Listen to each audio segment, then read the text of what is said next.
Hi, I'm Debra Lee Baldwin in my garden. I'm about to show you why I use empty plastic drinking bottles to half fill overly large pots, like this hose pot. It just doesn't need all the soil. Succulents are really shallow rooted. Now I just pulled these Aeonium Zortkop out of the garden. Look at how shallow the roots were. But you don't want to waste a lot of soil in a huge pot.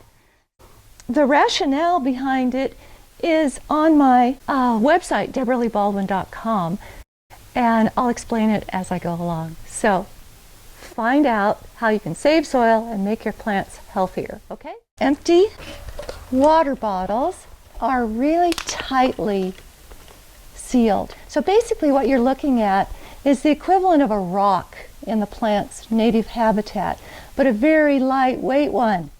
We're going to save a lot of soil, and if you use too much soil, it can actually harm the plants because it holds too much moisture.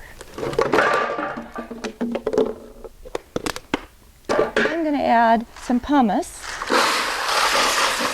It helps to absorb excess moisture. This is all I have left in this bag.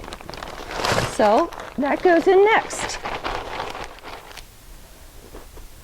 You can hear kind of a crunch from the plastic bottles in the bottom. Okay, do you have any questions? Leave them below in the comments section. Follow me on Instagram at Debra L. Baldwin. Go to my website, debraleebaldwin.com, and subscribe to my succulent newsletter while you're there. Thank you for joining me.